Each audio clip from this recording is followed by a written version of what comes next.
ಇಡೀ ಜಗತ್ತು ಹೆಂಗೆ ದುಡ್ಡಿನ ಮೇಲೆ ನಡೀತಾ ಇದೆಯಲ್ಲ, ಹಾಗೆ ನಮ್ಮ ದೇಹ ನೀರಿನ ಮೇಲೆ ನಡೆಯುತ್ತೆ. ಆದರೂ ನೋಡಿ, ಇಷ್ಟ ಆದರೂ ನೋಡಿ, ಇಷ್ಟ ಆಗಲಿಲ್ಲ ಅಂದ್ರೂ ನೋಡಿ, ಯಾಕಂದರೆ ವಿಡಿಯೋ ತುಂಬ ಬೇಸಿಕ್ ಇನ್ಫಾರ್ಮೇಷನ್ ಇದೆ. ಪಿತ್ತ ಅಂತಿರಲ್ಲ, ಅಸಿಡಿಟಿ ಆಗುತ್ತೆ, ಆಮೇಲೆ ಡೈಜೆಷನ್ ಕರೆಕ್ಟ್ ಆಗೋಲ್ಲ, ಆಮೇಲೆ ಬ್ಲೋಟಿಂಗ್ ಅಂತ ಹೇಳ್ತೀವಿ, ಅದು ಕಾಣಿಸ್ಕೊಳ್ಳುವಂಥ ಚಾನ್ಸಸ್, ಹೊಟ್ಟೆ ಉಬ್ಬರ, ಬರೀ ಗ್ಯಾಸ್ ಆಗೋದು, ಇದೆಲ್ಲ ಕಾಣಿಸ್ಕೊಳ್ಳೋ ಚಾನ್ಸಸ್ ಇದೆ. ಹಾಯ್ ಎಲ್ಲರಿಗೂ ನಮಸ್ಕಾರ. ಇವತ್ತಿನ ವಿಡಿಯೋ ನಾನು ಯಾವುದ್ರ ಬಗ್ಗೆ ಮಾತಾಡ್ತಾ ಇದ್ದೀನಿ ಅಂತ ಅಂದರೆ, ಕರೆಕ್ಟಾಗಿ ನೀರು ಹೆಂಗೆ ಕುಡಿಬೇಕು ಅಂತ. ಈಗ ಜಸ್ಟ್ ಒಂದು ಪೇಷಂಟ್ ಬಂದಿತ್ತು, ಶುಗರ್ ರೀಡಿಂಗ್ ಬಂದುಬಿಟ್ಟು 478, ವಯಸ್ಸು ಬಂತು 35 ವರ್ಷ.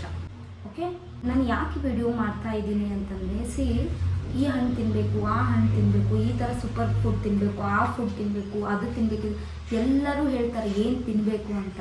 ಆದರೆ ತುಂಬ ಕಮ್ಮಿ ಜನಕ್ಕೆ ಗೊತ್ತು ಹೇಗೆ ನಾವು ಆಹಾರನ ತಿನ್ನಬೇಕು ಅಂತ. ಓಕೆ, ಫಾರ್ ಎಕ್ಸಾಂಪಲ್ ನೀರು ಕುಡಿಯೋದ್ರ ಬಗ್ಗೆ ಮಾತಾಡೋಣ. ನೀರು ಕುಡಿಯೋದ್ರ ಬಗ್ಗೆ ಮಾತಾಡೋದಾದರೆ, ಎಷ್ಟು ಜನಕ್ಕೆ ಗೊತ್ತು ಊಟ ಮಾಡೋದಕ್ಕೆ ಅರ್ಧ ಗಂಟೆಗಿಂತ ಮುಂಚೆ ನೀರು ಕುಡಿಬಾರ್ದು, ಊಟ ಆದಮೇಲೆ ಅರ್ಧ ಗಂಟೆ ಮುಂಚೆ ಹಾಫ್ ಆನ್ ಅವರ್ ನೀರು ಕುಡಿಬಾರ್ದು ಅನ್ನೋದು ಎಷ್ಟು ಜನ ಫಾಲೋ ಮಾಡ್ತೀರಾ? ನೀರನ್ನು ಯಾಕೆ ಕುಡಿಬೇಕು, ಎದಕ್ಕೆ ಕುಡಿಬೇಕು, ನಮ್ಮ ದೇಹಕ್ಕೆ ನೀರು ಎಷ್ಟು ಇಂಪಾರ್ಟೆಂಟು ಅನ್ನೋದು ಎಲ್ಲರಿಗೂ ಗೊತ್ತಿದೆ. ಬಟ್ ಸ್ಟಿಲ್ ನೀರು ಹೆಂಗೆ ಕುಡಿಬೇಕು ಅನ್ನೋದನ್ನು ತಿಳ್ಕೊಳ್ಳೋದು ವೆರಿ ಬೇಸಿಕ್. ಓಕೆ, ಪ್ಲೀಸ್ ದಯವಿಟ್ಟು ಈ ವಿಡಿಯೋನ ಎಂಡ್ ತನಕ ನೋಡಿ, ನಿಮ್ಮ ದೇಹಕ್ಕೆ ನೀವೊಂದು ಸಹಾಯ ಮಾಡಿಕೊಳ್ಳಿ. ಓಕೆ, ನಾವು ನೀರು ಕುಡಿಯೋದು ಹೇಗೆ ಅಂತಂದರೆ, ಈಗ ಊಟ ಮಾಡ್ತಾ ಇದ್ದೀವಿ ಅಂದರೆ ಊಟಕ್ಕಿಂತ ಅರ್ಧ ಗಂಟೆ ಮುಂಚೆ ನೀರು ಕುಡಿಬಾರ್ದು, ಊಟ ಆದಮೇಲೂ ಕೂಡ ನೀರು ಕುಡಿಬಾರ್ದು ಅರ್ಧ ಗಂಟೆ. Okay, this is very important point in ಊಟ ಮಾಡಬೇಕಾದ್ರೆ. ಆ್ಯಂಡ್ ನೆಕ್ಸ್ಟ್ ಪಾಯಿಂಟ್, ನೀರನ್ನು ಹೆಂಗೆ ಕುಡಿಬೇಕು ಅಂತಂದರೆ, ಘಟ ನೀರು ಕುಡಿಯೋದಲ್ಲ. ನೀರು ನಾವು ಕುಡಿತಾ ಇದ್ದೀವಿ ಅಂತಂದರೆ ಅದೊಂದು 7ರಿಂದ 8 ಸೆಕೆಂಡ್ ಅಥವಾ 7ರಿಂದ 10 ಸೆಕೆಂಡು ಬಾಯಲ್ಲಿ ಇರಬೇಕು. ನೀರು ಸಲೈವದ ಜೊತೆ ಮಿಕ್ಸ್ ಆಗಬೇಕು. ನಮ್ಮದೇನು ಲಾಲಾರಸ ಅಂತ ಹೇಳ್ತೀವಲ್ಲ, ಅದರಲ್ಲಿ ನೀರು ಮಿಕ್ಸ್ ಆಗಬೇಕು. ಮಿಕ್ಸ್ ಆಗಿ ಆಮೇಲೆ ನಾವು ಹೊಟ್ಟೆ ತೊಗೊಳ್ಬೇಕು. ಅದರಿಂದ it does wonder to your body. Okay, ಇಡೀ ಜಗತ್ತು ಹೆಂಗೆ ದುಡ್ಡಿನ ಮೇಲೆ ನಡೀತಾ ಇದೆಯಲ್ಲ, ಹಾಗೆ ನಮ್ಮ ದೇಹ ನೀರಿನ ಮೇಲೆ ನಡೆಯುತ್ತೆ. ನಮ್ಮ ದೇಹದಲ್ಲಿರುವ cells 80% of water it contain. So please drink water in proper way. ಘಟ ನೀರು ಕುಡಿಯೋದ್ರಿಂದ 1 ಲೀಟರ್ ನಾವು ಒಂದೇ ಕ್ಷಣಕ್ಕೆ ಕುಡಿತೀವಿ ಅಂತಂದರೆ ಇಟ್ ವಿಲ್ ಕಿಡ್ನಿಗೆ ಲೋಡ್ ಆಗುತ್ತೆ, ಆಮೇಲೆ ಜಸ್ಟ್ ಫ್ಲಶ್ ಔಟ್ ಆಗಿ ಹೋಗುತ್ತೆ, ದೇಹಕ್ಕೆ ಬೆನಿಫಿಟ್ ಸಿಗಲ್ಲ ಅದರಿಂದ. So please drink water properly. ನೀರನ್ನು ಸ್ಟ್ಯಾಂಡಿಂಗ್ ಪೊಸಿಷನಲ್ಲಿ ಕುಡಿಯೋದನ್ನ ದಯವಿಟ್ಟು ಅವಾಯ್ಡ್ ಮಾಡಿ. ಬಿಕಾಸ್ ಹೇಳ್ತಾರೆ ಆಯುರ್ವೇದದಲ್ಲಿ, ಮತ್ತು ನಮ್ಮ ಹಿರಿಯರು ಹೇಳ್ತಾರೆ, ನಮ್ಮ ತಾತ ಹೇಳ್ತಿದ್ರು ಈ ಮಾತು, ಸ್ಟ್ಯಾಂಡಿಂಗ್ ಪೊಸಿಷನಲ್ಲಿ ನೀರು ಕುಡಿಯೋದ್ರಿಂದ, ನಿಂತು ನೀರು ಕುಡಿಯೋದ್ರಿಂದ ಮಂಡಿ ಮೇಲೆ ಪ್ರೆಷರ್ ಬೀಳುತ್ತೆ ಅಂತೆ.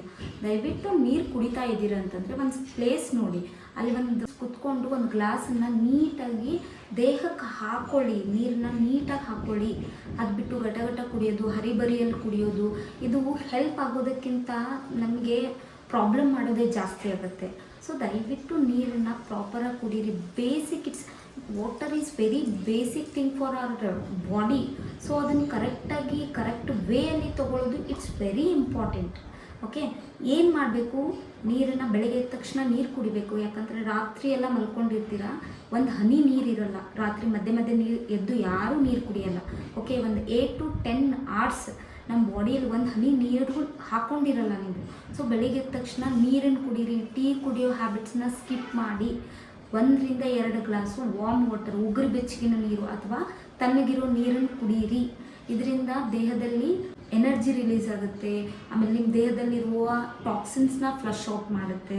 ಇದರಿಂದ ತುಂಬ ಒಳ್ಳೆಯದಾಗುತ್ತೆ ಅಲ್ವಾ. ಬೆಳಗ್ಗೆ ಇಷ್ಟೇ, ಅದರಿಂದ ಬೆನಿಫಿಟ್ಸ್ ಏನಾಗುತ್ತೆ, ಏನು ಬಿಡುತ್ತೆ, ಅದನ್ನು ನೀವು ಬೇಕಾದರೆ ಅನದರ್ ವಿಡಿಯೋದಲ್ಲಿ ಚೆಕ್ ಮಾಡ್ಕೊಳ್ಬೋದು. ಬಟ್ ನಾನು ನಿಮ್ಗೆ ಹೇಳೋದು, ಒಂದು ರೂಟೀನ್ ಹಾಕ್ಕೊಳ್ಳಿ. ಬೆಳಗ್ಗೆ ಎದ್ದ ತಕ್ಷಣ 1ರಿಂದ 2 ಗ್ಲಾಸು ವಾರ್ಮ್ ವಾಟರ್ನ ತೊಗೊಳ್ಳಿ, ಉಗುರು ಬೆಚ್ಚಗಿನ ನೀರನ್ನು ಹೊಟ್ಟೆಗೆ ತೊಗೊಳ್ಳಿ. ಅದು ಘಟ ಕುಡಿಯೋಕ್ಕೆ ಹೋಗ್ಬೇಡ್ರಿ, ಸಿಪ್ಪಾಯಿ ಅಂದರೆ ಗುಟುಕು ಮೂಲಕ ನೀರನ್ನು ತೊಗೊಳ್ಳಿ. ಅದಾದಮೇಲೆ ಊಟ. ಈಗ ಟಿಫಿನ್ ಮಾಡ್ತಾ ಇದ್ದೀರಾ ಅಂತಂದರೆ, ಟಿಫಿನ್ ಮಾಡೋಕ್ಕಿಂತ ಮುಂಚೆ ನೀರು ಕುಡಿಬಾರ್ದು, ಅರ್ಧ ಗಂಟೆಗಳ ಮುಂಚೆ ನೀರು ಕುಡಿಬಾರ್ದು. ಊಟ ಆಗಿ ಅಥವಾ ಟಿಫಿನ್ ಆಗಿ ಅರ್ಧ ಗಂಟೆಗಳ ನಂತರ ನೀರನ್ನು ಕುಡಿಬೇಕು. ಯಾಕಂತಂದರೆ ನಮ್ಮ ದೇಹದಲ್ಲಿ ಆಸಿಡ್ ಅಂತ ಇರುತ್ತೆ, ಅದು ಇಂಬ್ಯಾಲೆನ್ಸ್ ಆಗುತ್ತೆ. ಅದು ಇಂಬ್ಯಾಲೆನ್ಸ್ ಆದರೆ ಏನಾಗುತ್ತೆ ಅಂತ ಹೇಳಿದ್ನ, ಪಿತ್ತ ಅಂತಿರಲ್ಲ, ಅಸಿಡಿಟಿ ಆಗುತ್ತೆ, ಆಮೇಲೆ ಡೈಜೆಷನ್ ಕರೆಕ್ಟ್ ಆಗೋಲ್ಲ, ಆಮೇಲೆ ಬ್ಲೋಟಿಂಗ್ ಅಂತ ಹೇಳ್ತೀವಿ, ಅದು ಕಾಣಿಸ್ಕೊಳ್ಳುವಂಥ ಚಾನ್ಸಸ್, ಹೊಟ್ಟೆ ಉಬ್ಬರ, ಬರೀ ಗ್ಯಾಸ್ ಆಗೋದು, ಇದೆಲ್ಲ ಕಾಣಿಸ್ಕೊಳ್ಳೋ ಚಾನ್ಸಸ್ ಇದೆ.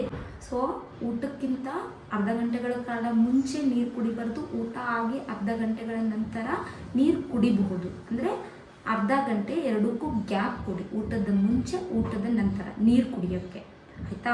ಮಧ್ಯೆ ಮಧ್ಯೆ ಸಿಪ್ ನೀರು ಕುಡಿಬೋದು, ಆದರೆ ಘಟ ಗ್ಲಾಸ್ ಗಂಟಲೆ ನೀರನ್ನು ಕುಡಿಯೋಕ್ಕೆ ಹೋಗಬೇಡಿ. Okay, this is very important. ಆಮೇಲೆ ನಿಂತ್ಕೊಂಡು ನೀರು ಕುಡಿಯೋಕ್ಕೆ ಹೋಗಬೇಡಿ. ನಿಂತ್ಕೊಂಡು ನೀರು ಕುಡಿಯೋದ್ರಿಂದ ಏನಾಗುತ್ತೆ ಅಂತಂದರೆ again it will pressurise to your knee. So maybe in future ಒಂದು 5 to 10 years ಆದಮೇಲೆ ಏನಾಗುತ್ತೆ ಅಂತಂದರೆ ನೀ ಪೇನ್ ಬರೋಕ್ಕೆ ಸ್ಟಾರ್ಟ್ ಆಗುತ್ತೆ. ಸೊ ವೆರಿ ಸಿಂಪಲ್ ಥಿಂಗ್, ನಾವೇನು ನಿಂತ್ಕೊಂಡು ನೀರು ಕುಡಿಯೋದ್ರಿಂದ ಬರುವಂಥ ರೋಗ ಅದು. ಈಗೆಲ್ಲ ವಯಸ್ಸಾದವ್ರಿಗೆ ಏನು ಪ್ರಾಬ್ಲಮ್, ಮಂಡಿ ನೋವು ಅಂತಲೇ ಬರ್ತಾರೆ. ಈ ಪ್ರಾಬ್ಲಮ್ ಬರಬಾರ್ದಂದ್ರೆ ಇದನ್ನು ತಲೆಯಲ್ಲಿ ಇಟ್ಕೊಳ್ಳಿ, ನಿಂತು ನೀರು ಕುಡಿಯೋಕ್ಕೆ ಹೋಗಬೇಡಿ. ಓಕೆ, ಇಷ್ಟು ಮೇನ್ ಪಾಯಿಂಟ್ಸ್ ಇವನ್ನ ಫಾಲೋ ಮಾಡಿ. ವೆರಿ ಬೇಸಿಕ್ ಥಿಂಗ್ ಇದು. ಆಮೇಲೆ ಇನ್ನೊಂದು ಬೋನಸ್ ಟಿಪ್ಸ್ ಏನಂತಂದರೆ, ನೀರು ಕುಡಿಬೇಕಾದ್ರೆ ಅವೈಲೇಬಲ್ ಇದ್ದರೆ ದಯವಿಟ್ಟು ಒಂದು ಪಿಂಚ್ ಆಫ್ ಸಾಲ್ಟನ್ನು ನೀವು ಕುಡಿಯೋ ನೀರಿಗೆ ಹಾಕಿ. If you are not a hypertensive, ನಿಮಗೆ BP ಅದು ಏನೂ ಇರಲಿಲ್ಲ ಅಂತಂದರೆ ಒಂದು ಗ್ಲಾಸ್ ವಾಟರ್ಗೆ ಒಂದು ಪಿಂಚ್ ಆಫ್ ಸಾಲ್ಟನ್ನ ಹಾಕ್ಕೊಂಡು ನೀರು ಕುಡಿಯಿರಿ. ಅದರಿಂದ ಎಲೆಕ್ಟ್ರೋಲೈಟ್ಸ್ ಬ್ಯಾಲೆನ್ಸ್ ಆಗುತ್ತೆ, ಇದು ಕೂಡ ನಿಮ್ಮ ದೇಹಕ್ಕೆ ಹೆಲ್ಪ್ ಮಾಡುತ್ತೆ. This is what a very basic talk on drinking water. Okay, ಈ ವಿಡಿಯೋ ಏನಾದರೂ ತುಂಬ ಲೆಂದಿ ಅನಿಸಿದರೆ ಆದರೂ ನೋಡಿ, ಇಷ್ಟ ಆದರೂ ನೋಡಿ, ಇಷ್ಟ ಆಗಲಿಲ್ಲ ಅಂದ್ರೂ ನೋಡಿ, ಯಾಕಂದರೆ ವಿಡಿಯೋ ತುಂಬ ಬೇಸಿಕ್ ಇನ್ಫಾರ್ಮೇಷನ್ ಇದೆ. Okay, it will help. ನಿಮಗೆ ನಿಮ್ಮ ಪ್ರೀತಿ ಪಾತ್ರರಿಗೂ ಈ ವಿಡಿಯೋ ಶೇರ್ ಮಾಡೋದ್ರಿಂದ they also improve their health ಅಂತ ಹೇಳ್ತಾ ಈ ವಿಡಿಯೋನ ಇಲ್ಲಿಗೆ ಎಂಡ್ ಮಾಡ್ತಾ ಇದ್ದೀನಿ. ನಮಸ್ತೆ.